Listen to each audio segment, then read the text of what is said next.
Hello guys, welcome to the cinematic mysteries. ఈరోజు ఈ వీడియోలో మనం ఇన్సెప్షన్ మూవీని కంప్లీట్గా అర్థం చేసుకుందాం. మనం హాలీవుడ్లో ఇప్పటివరకు చాలా మూవీస్ చూసుంటాం, కొన్ని యాక్షన్ మూవీస్ చూస్తుంటాం, టైం ట్రావెల్ మూవీస్ కూడా చూసుంటాం. కానీ ఇన్సెప్షన్ చాలా స్పెషల్. ఎందుకు ఇన్సెప్షన్ చాలా స్పెషల్ అంటే, ఈ మూవీలో మనం ఒక పర్సన్ తన డ్రీమ్లోకి వెళ్ళడం చూస్తాం. డ్రీమ్స్ అనేవి చాలా కామన్.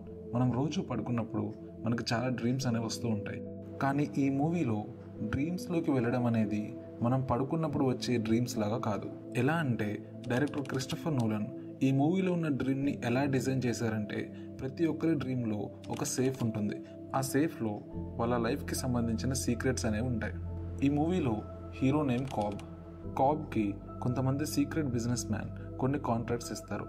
ఆ కాంట్రాక్ట్స్ ఏంటంటే, వాళ్ళ అపోనెంట్స్ ఎవరైతే ఉంటారో వాళ్ళ డ్రీమ్స్లోకి వెళ్ళి వాళ్ళ సీక్రెట్స్ తెలుసుకోవడం. కాబ్కి ఒక టీం ఉంటుంది. ఈ టీంలో ఉన్న వాళ్ళందరూ కలిసి వీళ్ళు ఎవరి డ్రీమ్లోకి అయితే వెళ్ళాలనుకుంటున్నారో వాళ్ళ డ్రీమ్లోకి వెళ్ళాక సేఫ్లో ఉన్న సీక్రెట్స్ తెలుసుకొని వీళ్ళని హైర్ చేసుకున్న వాళ్ళకి చెప్తారు. దీన్నే ఈ మూవీలో డిసెప్షన్ అని అంటారు. డిసెప్షన్ అంటే వేరే వాళ్ళ ఐడియాస్ని దొంగలించడం. మరి ఇన్సెప్షన్ అంటే ఏంటంటే, ఇలాంటి ఒక ఐడియాని వేరే వాళ్ళ బ్రెయిన్ నుంచి దొంగలించడం డిసెప్షన్ అన్నప్పుడు, అలాంటి సేమ్ ఐడియాని వేరే వాళ్ళ బ్రెయిన్లో ప్లాంట్ చేయడాన్ని ఇన్సెప్షన్ అంటారు. ఫర్ ఎగ్జాంపుల్, మీ లైఫ్లో మీకు ఒక గోల్ అనేది లేదు. మీ సొంతంగా మీరు మీ గోల్ ఏంటి అని డిసైడ్ అవ్వడం నార్మల్. కానీ ఈ మూవీలో మీ గోల్ ఏంటి అనేది మీ డ్రీమ్లోకి వెళ్ళి ప్లాన్ చేస్తారు. సో మీకు అప్పుడు వేరే వాళ్ళు మీ డ్రీమ్లోకి వెళ్ళి ప్లాన్ చేసిన ఆ గోల్ మీ గోల్ లాగా అనిపిస్తుంది. ఇలా హీరోతో ఉన్న తన టీం అందరినీ కలిపి ఈ మూవీలో ఎక్స్ట్రాక్టర్స్ అని అంటారు. ఇలాంటి ఎక్స్ట్రాక్టర్స్ ఈ మూవీలో చాలామంది ఉంటారు. ఒక ఐడియాని దొంగలించడం అనేది చాలా ఈజీ కాబట్టి చాలామంది చేయగలుగుతారు. కానీ ఒక ఐడియాని వేరే వాళ్ళ బ్రెయిన్లో ప్లాంట్ చేయడం అనేది చాలా కష్టం కాబట్టి ఇన్సెప్షన్ని ఎవరూ చేయలేకపోతారు. ఈ మూవీలోకి వెళ్ళే ముందు ఈ మూవీ గురించి మనం కొన్ని కాన్సెప్ట్స్ని అర్థం చేసుకోవాలి. అదేంటంటే, వీళ్ళు రియల్ వరల్డ్లో ఉన్నప్పుడు టైం అనేది నార్మల్గా గడుస్తుంది. కానీ ఒక్కసారి వీళ్ళు డ్రీమ్లోకి వెళ్ళాక టైం అనేది చాలా స్లోగా గడుస్తుంది. ఈ కాన్సెప్ట్ని మన లైఫ్లో మనం కూడా ఎక్స్పీరియన్స్ చేసి ఉంటాం. మనం గంట సేపు పడుకున్నప్పుడు కూడా మన డ్రీమ్లో మనం 4 to 5 hours స్పెండ్ చేసినట్టు అనిపిస్తుంది. ఈ మూవీలో ఎక్స్ట్రాక్షన్ అనేది ఒక స్కిల్. మనం బయట ఎలాగైతే బాడీకి బాడీ గార్డ్స్ని పెట్టుకుంటామో అలాగే ఈ మూవీలో డ్రీమ్స్కి సెక్యూరిటీ గార్డ్స్ ఉంటారు. ఇలా డ్రీమ్స్లో సెక్యూరిటీ పెట్టుకోవడం అనేది అందరూ చేయరు, కొంతమంది చేస్తారు. వాళ్ళు ఎవరంటే, చాలా పెద్ద పెద్ద బిజినెస్ మ్యాన్. ఇలా డ్రీమ్స్లోకి వచ్చి ఎవరు వాళ్ళ ఐడియాస్ని దొంగలించకుండా వేరే ఎక్స్ట్రాక్టర్స్ తోటి ముందే వాళ్ళ బ్రెయిన్కి ట్రైనింగ్ ఇచ్చుకుంటారు. ఈ మూవీలో ప్రొజెక్షన్స్ అని అంటారు. ప్రొజెక్షన్స్ అంటే ఏంటంటే, ఈ మూవీలో హీరో ఎవరి డ్రీమ్లోకి అయితే వెళ్తాడో ఆ డ్రీమ్లో ఉండే వాళ్ళని ప్రొజెక్షన్స్ అని అంటారు. ప్రొజెక్షన్స్ అనే వాళ్ళు వాళ్ళ డ్రీమ్స్లో డిఫరెంట్గా కనిపిస్తారు. ఇక్కడ రూల్ ఏంటంటే, ఒకవేళ హీరో వేరే వాళ్ళ డ్రీమ్లోకి వెళ్ళినప్పుడు వాళ్ళ డ్రీమ్స్లో ఉన్న ప్రొజెక్షన్స్ హీరోని గుర్తుపట్టి హీరో ఇక్కడ వాడు కాదని తెలిస్తే హీరో మీద అటాక్ చేస్తారు. డ్రీమ్లోకి వెళ్ళిన వీళ్ళు మళ్ళీ బయటికి రావాలంటే ఒక కిక్ అనేది ఇవ్వాలి. కిక్ అనేది ఏంటంటే, రియల్ వరల్డ్లో వీళ్ళు డ్రీమ్ చేస్తున్నప్పుడు వీళ్ళని వాటర్లోకి పుష్ చేయడం లాంటిది. మనలో చాలామందికి కొన్నిసార్లు మనం నిద్రలో నుంచి లేచాక మనం ఇంకా డ్రీమ్లోనే ఉన్నామా లేకపోతే రియల్ వరల్డ్లో ఉన్నామా అని కొన్నిసార్లు కన్ఫ్యూజ్ అవుతూ ఉంటాం. ఈ మూవీలో ఇలాంటి కన్ఫ్యూజన్ని క్లియర్ చేసుకోవడానికి ఇలాంటి చిన్న చిన్న టాయ్స్ లాంటి ఐటమ్స్ కనిపిస్తూ ఉంటాయి. వీటిని టోటమ్స్ అని అంటూ ఉంటారు. ఈ టోటమ్స్ అనేవి ప్రతి ఒక్కరికి ఇండివిజువల్గా డిఫరెంట్గా ఉంటాయి. ఈ టోటమ్ అనేది వీళ్ళు డ్రీమ్లో ఉన్నారా లేకపోతే రియల్ వరల్డ్లో ఉన్నారా అని తెలుసుకోవడానికి యూజ్ అవుతుంది. ఫర్ ఎగ్జాంపుల్, హీరో దగ్గర ఉన్న టోటెంని చూస్తే ఒకవేళ డ్రీమ్లో ఉన్నప్పుడు హీరో ఆ టోటెంని తిప్పినప్పుడు అది కంటిన్యూస్లీ స్పిన్ అవుతూనే ఉంటుంది. కానీ రియల్ వరల్డ్లో ఉన్నప్పుడు హీరో ఆ టోటెంని తిప్పితే అది కొద్దిసేపు అయ్యాక కింద పడిపోతుంది. ఇలా ప్రతి ఒక్కరు వాళ్ళ టోటెమ్స్ యూజ్ చేసి డ్రీమ్లో నుంచి బయటకు వచ్చాక నిజంగానే బయటకు వచ్చామా లేకపోతే ఇంకా డ్రీమ్లోనే ఉన్నామా అని తెలుసుకుంటారు. ఈ మూవీలో ఉన్న మిగతా కాన్సెప్ట్స్ అనేవి మనం స్టోరీలోకి వెళ్తూ ఉంటే చిన్నగా అర్థమవుతూ ఉంటాయి. ఒకవేళ మీరు ఈ మూవీని చూడకపోతే ప్లీజ్ వెళ్ళి ఒక్కసారైనా చూసిరండి. ఎందుకంటే మీకు అట్లీస్ట్ కొంచెం అర్థమైనా కూడా ఈ స్టోరీ విన్నాక మిగతా సినిమా అంతా అర్థమవుతుంది. ఇంకా మనం ఈ మూవీలోకి వెళ్తే, ఈ మూవీ ఓపెనింగ్ సీన్లో కాబ్ ఒక బీచ్ ఒడ్డు కొట్టుకొని వస్తాడు.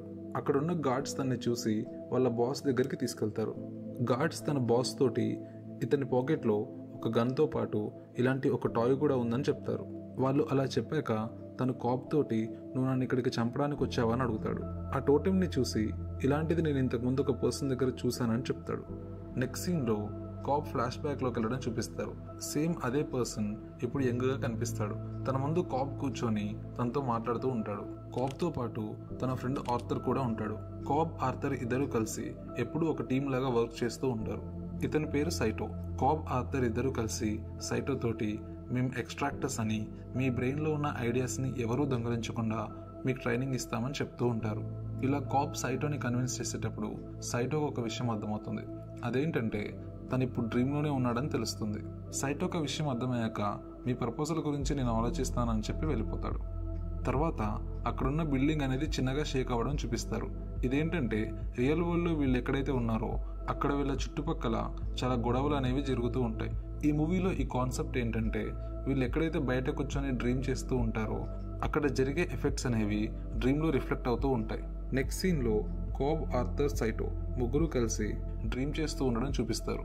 ఇప్పటి వరకు మనం అర్థం చేసుకుంటే ఇప్పుడు వీళ్ళున్నది రియల్ వరల్డ్, ఇప్పటి వరకు వీళ్ళున్నది డ్రీమ్. తన చుట్టూ జరిగే గొడవల వల్ల డ్రీమ్లో వైబ్రేషన్స్ వస్తూ ఉంటాయి. రియల్ వరల్డ్ నుంచి డ్రీమ్లోకి వెళ్ళాలంటే వీళ్ళు ఇలాంటి ఒక మిషన్ని యూజ్ చేస్తారు. ఈ మిషన్కి ఉన్న ఈ వైర్స్ తీసుకొని చేతికి పెట్టుకున్నాక బయటే ఉండి ఒక పర్సన్ ఆపరేట్ చేస్తూ వీళ్ళందరినీ డ్రీమ్స్లోకి పంపిస్తాడు. వీళ్ళందరూ డ్రీమ్స్లోకి వెళ్ళాలంటే ముందు వీళ్ళు నిద్రపోవాలి. వీళ్ళు నిద్రపోవడానికి ఒక సెడేటివ్ అనేది యూజ్ చేస్తారు. సెడేటివ్ అంటే ఒక మత్తు మందు లాంటిది. డ్రీమ్లో కాబ్, ఆర్థర్ ఇద్దరు మాట్లాడుకునేటప్పుడు వాళ్ళకి కాబ్ వైఫ్ మాల్ కనిపిస్తుంది. ఈ మాల్ అనే క్యారెక్టర్ ఈ మూవీలో ఎప్పుడూ రియల్ కాదు. రియల్ వరల్డ్లో తన వైఫ్ ఎప్పుడో చనిపోతుంది. తన డ్రీమ్స్లో ఎప్పుడూ తన వైఫ్ని ఊహించుకుంటూ ఉంటాడు. దీనికి ఒక స్టోరీ ఉంటుంది. అదేంటనేది మన మూవీలోకి వెళ్తే మనకే అర్థమవుతుంది. ఇలా తన వైఫ్ డ్రీమ్స్లోకి వచ్చినప్పుడు కాబ్ చేయాలనేది చేయకుండా తన వైఫ్ అడ్డుకుంటూ ఉంటుంది. కాబ్ సైటో సీక్రెట్స్ని తెలుసుకోవడానికి తన సేఫ్ ఓపెన్ చేసినప్పుడు మాల్ సైటోని తీసుకొచ్చి కాబ్ని పట్టిస్తుంది. సైటో కాబ్ని నా సీక్రెట్స్ తెలుసుకోవడానికి నేను ఎవరు హైర్ చేశారని అడుగుతాడు. కాబ్ ఆన్సర్ చెప్పకుండా ఆర్థర్ని షూట్ చేస్తాడు. ఎందుకంటే ఆర్థర్ని డ్రీమ్ వరల్డ్లో షూట్ చేసినప్పుడు రియల్ వరల్డ్లో మేల్కొంటాడు. మూవీలో ఈ కాన్సెప్ట్ ఏంటంటే ఎప్పుడైతే ఎవరినైనా డ్రీమ్లో చంపేస్తే వాళ్ళు రియల్ వరల్డ్లో నిద్రలో నుంచి మేల్కొంటారు. అందుకే కాబ్ ఆర్థర్ని షూట్ చేసి డ్రీమ్లో నుంచి తన్ని బయటికి పంపిస్తాడు. డ్రీమ్లో జరిగే యాక్షన్ వల్ల సైటో కూడా చనిపోతాడు. రియల్ వరల్డ్లో సైటో మేల్కొనేటప్పటికీ కాబ్ ఇంకా డ్రీమ్లోనే ఉంటాడు. కాబ్ని నిద్రలో నుంచి లేపడానికి ఎంత ట్రై చేసినా లేవకపోయేసరికి తన్ని వాటర్లోకి తోసి కిక్ ఇవ్వడానికి ట్రై చేస్తారు. తన్ని వాటర్లోకి తోసేసేటప్పుడు డ్రీమ్లో కాబ్ సైటో సీక్రెట్స్ని చదువుతూ ఉంటాడు. ఒక్కసారిగా రెండు పక్కల నుంచి తన మీద వాటర్ పడడం స్టార్ట్ అవుతుంది. డ్రీమ్లో నుంచి లేచాక కాబ్, సైటో ఇద్దరు కలిసి మాట్లాడుకుంటూ ఉంటారు. అప్పుడు కాబ్కు ఒక విషయం అర్థమవుతుంది. అదేంటంటే సైటో కావాలనే కాబ్ని తన డ్రీమ్లోకి ఎలో చేశాడు. ఎందుకు ఎలో చేశావని కాబ్ సైటోని అడిగినప్పుడు సైటో ఇదొక ఆడిషన్ అని చెప్తాడు. మీ టీమ్ స్ట్రెంత్ ఏంటో తెలుసుకోవడానికి ఇదొక ఆడిషన్ అని, అందులో మీరు ఫెయిల్ అయ్యారని చెప్తాడు. అప్పుడే నెక్స్ట్ సీన్లో మనకు ఒక విషయం అర్థమవుతుంది. అదేంటంటే ఇప్పటి వరకు మనం రియల్ వరల్డ్ అనుకున్నది రియల్ వరల్డ్ కాదు, అది కూడా ఒక డ్రీమ్. వీళ్ళ నలుగురు కలిసి రియల్ వరల్డ్లో ఒక ట్రైన్లో ట్రావెల్ చేస్తూ ఉంటారు. ఈ మూవీని మనం అర్థం చేసుకుంటే ఇప్పటి వరకు మనకి 3 డిఫరెంట్ ప్లేసెస్ కనిపించాయి. ఫస్ట్ వన్ వీళ్ళందరూ కలిసి రియాలిటీలో ట్రైన్లో జర్నీ చేయడం. అండ్ సెకండ్ వన్ వచ్చేసి డ్రీమ్ 1.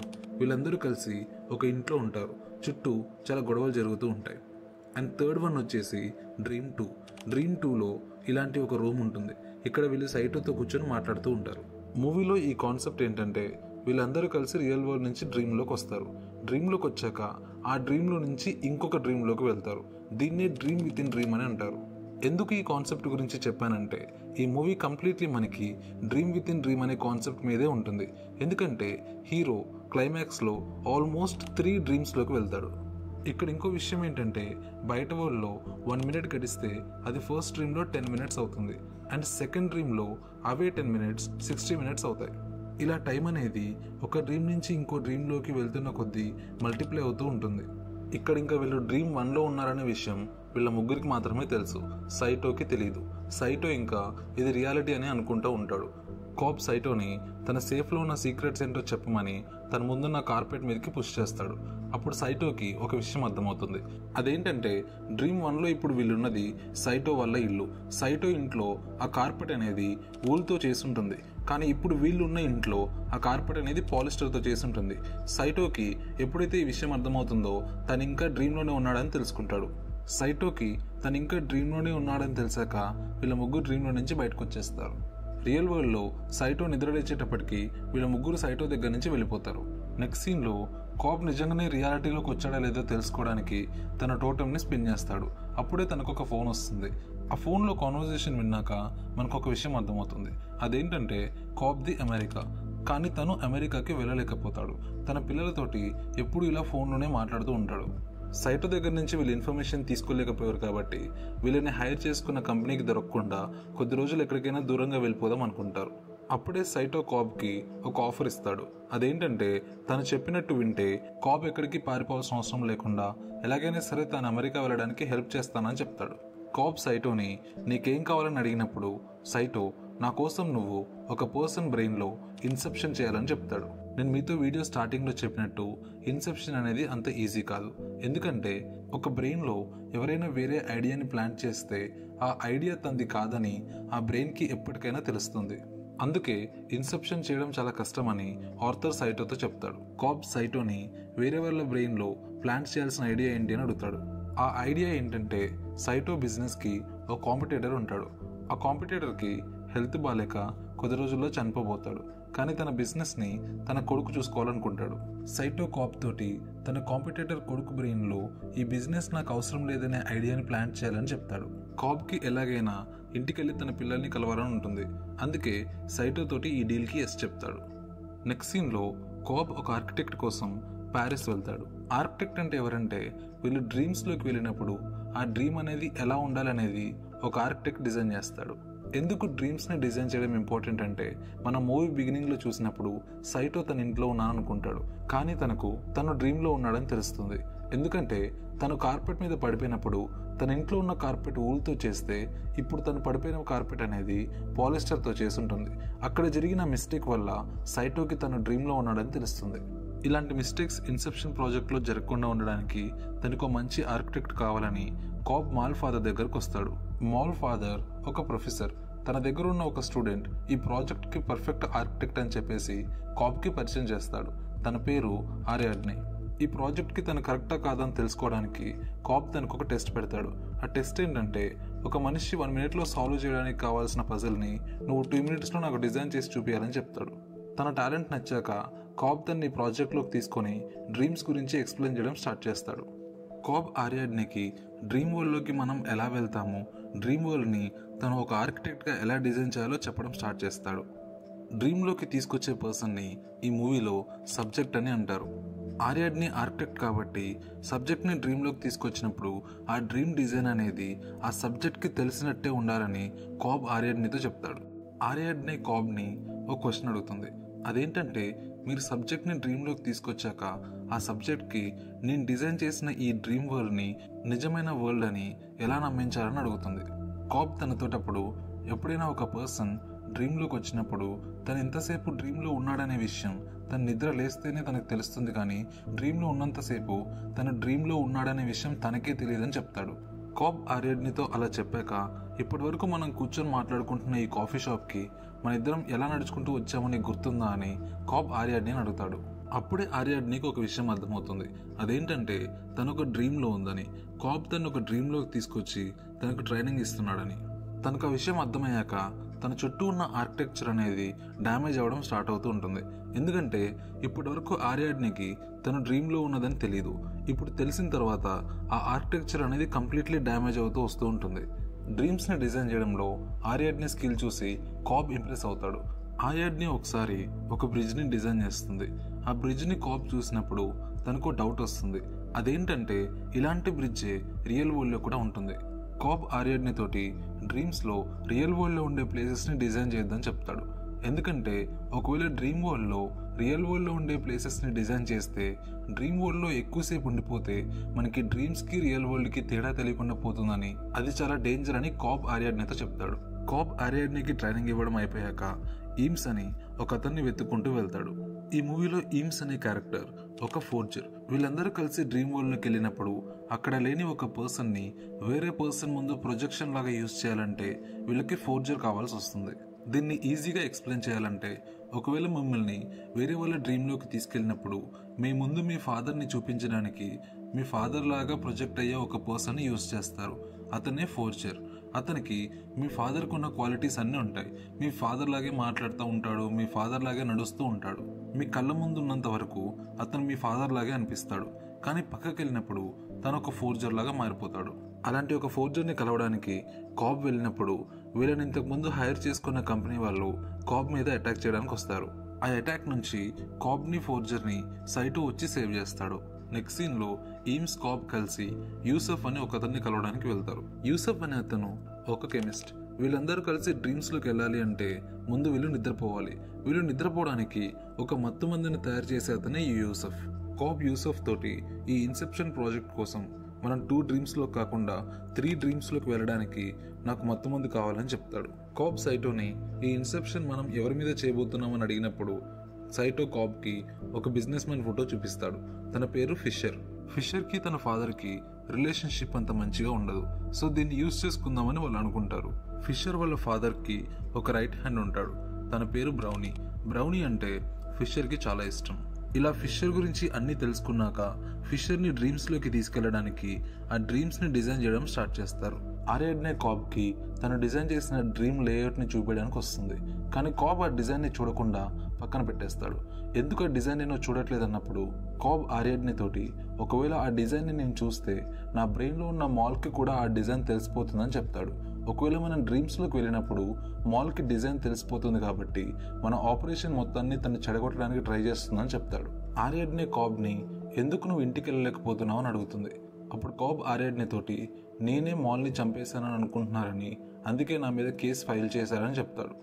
నెక్స్ట్ సీన్లో ఫిషర్ బ్రెయిన్లో ఎలాంటి ఐడియాని ప్లాన్ చేస్తే తన బిజినెస్ నుంచి తప్పుకుంటాడని ఆ ఐడియాని డిజైన్ చేయడం స్టార్ట్ చేస్తారు. ఇలా ఐడియాని డిజైన్ చేయడం అనేది ఈ ప్రాజెక్ట్లో చాలా ఇంపార్టెంట్. ఎందుకంటే ఒకవేళ వీళ్ళు ఫిషర్ బ్రెయిన్లోకి వెళ్ళాక నువ్వు నీ ఫాదర్ బిజినెస్ని తీసుకోకూడదని ఒక సింపుల్ ఐడియాని ప్లాన్ చేస్తే అది తన బ్రెయిన్లో న్యాచురల్గా గ్రో అవ్వదు. ఏదైనా ఐడియా ఒక బ్రెయిన్లో గ్రో అవ్వాలంటే దానికి ఒక ఎమోషన్ ఉండాలి. అందుకే ఫిషర్ సబ్కాన్షియస్లో ఒక ఎమోషనల్ ఐడియాని ప్లాన్ చేద్దామని కాబ్ అంటాడు. ఇక్కడ ఫిషర్కి తన ఫాదర్కి రిలేషన్షిప్ బాగాలేదు కాబట్టి తన ఫాదర్ తన కొడుకు ఈ బిజినెస్ తీసుకోకుండా తన సొంత కాళ్ళ మీదే తను నిలబడాలనుకుంటున్నాడని ఒక ఐడియాని ప్లాన్ చేద్దామని కాబ్ అంటాడు. సో ఫిషర్ బ్రెయిన్లో ఈ ఐడియాని ప్లాన్ చేయడానికి ఈ ప్రాజెక్ట్ని 3 లెవెల్స్గా డిజైన్ చేస్తారు. 3 లెవెల్స్ అంటే ఇక్కడ 3 డ్రీమ్స్. ప్లాన్ ఏంటంటే డ్రీమ్ 1లో నేను నా ఫాదర్ ఫుట్ స్టెప్స్ని ఫాలో అవ్వను, అండ్ డ్రీమ్ 2లో నేను నా సొంతంగా ఏదైనా క్రియేట్ చేసుకుంటాను, అండ్ డ్రీమ్ 3లో నా ఫాదర్కి నేను తనలాగా అవ్వడం ఇష్టం లేదు. సో ఇలా ఈ 3 డ్రీమ్స్లో తన బ్రెయిన్లో ఒక ఇన్సెప్షన్ని క్రియేట్ చేద్దామని వీళ్ళు ప్లాన్ చేస్తారు. ఇలా వీళ్ళు 3 డ్రీమ్స్లోకి వెళ్ళడానికి ఒక పవర్ఫుల్ మత్తు మందుని రెడీ చేయమని కాబ్ యూసఫ్తో చెప్తాడు. యూసఫ్ ఎలాంటి సెడేషన్ని తయారు చేస్తాడంటే ఆ సెడేషన్ వాళ్ళు నిద్రపోవడానికి మాత్రమే హెల్ప్ అవ్వకుండా వాళ్ళ బ్రెయిన్ ఫంక్షన్ కూడా ఇంప్రూవ్ అయ్యేటట్టు తయారు చేస్తాడు. ఈ సెడేషన్ వల్ల రియల్ వరల్డ్లో ఒకవేళ వీళ్ళు 10 అవర్స్ నిద్రపోతే అది డ్రీమ్ 1లో 1 వీక్ అవుతుంది. డ్రీమ్ 1 నుంచి డ్రీమ్ 2కి వెళ్ళాక టైం అనేది మల్టిప్లై అవుతుంది కాబట్టి డ్రీమ్ 2లో 1 వీక్ 6 మంత్స్ అవుతుంది. అండ్ డ్రీమ్ 2 నుంచి డ్రీమ్ 3కి వెళ్తే అవే 6 మంత్స్ డ్రీమ్ 3లో 10 ఇయర్స్ అవుతాయి. ఆర్థర్ టీమ్ని మనం ఈ డ్రీమ్స్లో ఇన్సెప్షన్ కంప్లీట్ చేశాక ఈ డ్రీమ్స్ నుంచి బయటికి ఎలా వస్తామని అడుగుతాడు. బేసిక్గా ఎవరైనా ఒక డ్రీమ్లోకి వెళ్తే ఆ డ్రీమ్లో నుంచి బయటికి రావడానికి ఒక కిక్ అనేది ఇస్తారు. కానీ ఇక్కడ వీళ్ళు 3 డ్రీమ్స్లోకి వెళ్తున్నారు కాబట్టి 3 డ్రీమ్స్ నుంచి ఒక్కసారి బయటికి రావడానికి కిక్ అనేది 3 డ్రీమ్స్లో సింక్రనైజ్డ్గా ఉండాలి. ఇలా కిక్ని 3 డ్రీమ్స్లో సింక్రనైజ్డ్గా ఉంచడానికి మ్యూజిక్ని యూజ్ చేద్దాం అనుకుంటారు. మ్యూజిక్ని ఎలా యూజ్ చేద్దాం అనుకుంటారంటే డ్రీమ్ 1లో ఎప్పుడైతే కిక్ ఇవ్వడానికి టైం అవుతుందో వీళ్ళకి హెడ్సెట్ పెట్టి మ్యూజిక్ని ప్లే చేస్తారు. అది డ్రీమ్ 2లో వినిపించినప్పుడు సేమ్ అదే టైంలో డ్రీమ్ 2లో కిక్ని ప్లాన్ చేస్తారు. సేమ్ అదే టైంలో వీళ్ళకి మళ్ళీ హెడ్సెట్ని పెట్టి డ్రీమ్ 2లో మ్యూజిక్ని వినిపిస్తారు. అదే డ్రీమ్ 3లో వీళ్ళకి వినిపించినప్పుడు డ్రీమ్ 1లో డ్రీమ్ 2లో కిక్కి టైం అయిందని తెలుసుకొని డ్రీమ్ 3లో కూడా కిక్ని ప్లాన్ చేస్తారు. సో ఇలా మ్యూజిక్ని యూజ్ చేసి 3 డ్రీమ్స్లో కిక్ని సింక్రనైజ్డ్గా ప్లాన్ చేసి డ్రీమ్స్లో నుంచి బయటకు వద్దామని ప్లాన్ చేస్తారు. కానీ ఈ ఇన్సెప్షన్ ప్రాజెక్ట్ని ఎగ్జిక్యూట్ చేయాలంటే రియల్ వరల్డ్లో వీళ్ళకి మినిమం 10 అవర్స్ కావాలి. 10 అవర్స్ ఫిషర్ని వీళ్ళు నిద్రలో ఉంచాలి. ఫిషర్ ఒక పెద్ద బిజినెస్ మ్యాన్, తన్ని కలవడమే కష్టం. కానీ అలాంటి ఒక పర్సన్ని 10 అవర్స్ ఎలా నిద్రలో ఉంచాలని ఆలోచిస్తారు. అప్పుడే సైటో టీమ్ తోటి ఫిషర్ ప్రతి 2 వీక్స్కి ఒకసారి సిడ్నీ నుంచి లాస్ ఏంజల్స్ వెళ్తాడని చెప్తాడు. ఆ ఫ్లైట్ డ్యూరేషన్ మినిమం 10 అవర్స్ ఉంటుందని చెప్తాడు. ఫిషర్కి సెడేషన్ ఇచ్చి 10 hours పడుకోబెట్టాలి కాబట్టి ఆ ఫస్ట్ క్లాస్ క్యాబిన్ మొత్తాన్ని అటెండెంట్తో కలిపి సైటో కొనేస్తాడు. ఫ్లైట్లో ఫిషర్కి వాటర్లో సెడేషన్ కలిపి ఇస్తారు. తను నిద్రపోయాక అందరూ కలిసి డ్రీమ్స్లోకి వెళ్తారు. వీళ్ళు ఇలా డ్రీమ్స్లోకి వెళ్ళినప్పుడు బయటుండి వాళ్ళని చూసుకునేది అక్కడున్న ఫ్లైట్ అటెండెంట్. ఇలా ప్రతి ఒక్క డ్రీమ్లో వీళ్ళు వేరే డ్రీమ్స్లోకి వెళ్తున్న కొద్దీ అక్కడ ఒక పర్సన్ నుండి చూసుకుంటూ ఉంటారు. ఇప్పటి నుంచి ఈ మూవీలో మనం డ్రీమ్స్లోకి వెళ్తూ ఉంటాం. మళ్ళీ ఈ ప్లేన్లో ఉన్న రియాలిటీకి మూవీ క్లైమాక్స్లో వస్తాం. Thank you so much for watching guys. Inception మూవీని ఈ వీడియో లెంత్ ఎక్కువైపోవడం వల్ల మనం నెక్స్ట్ వీడియోలో కంటిన్యూ చేద్దాం. ఒకవేళ మీరు నా ఛానల్ని సబ్స్క్రైబ్ చేసుకోకపోతే ప్లీజ్ ఇప్పుడే సబ్స్క్రైబ్ చేసుకోండి. ఈ ఛానల్లో ఇలాంటి సైంటిఫిక్ మూవీస్ని మీకోసం నేను ఎక్స్ప్లెయిన్ చేస్తాను. Thank you so much guys. See you in the next video guys.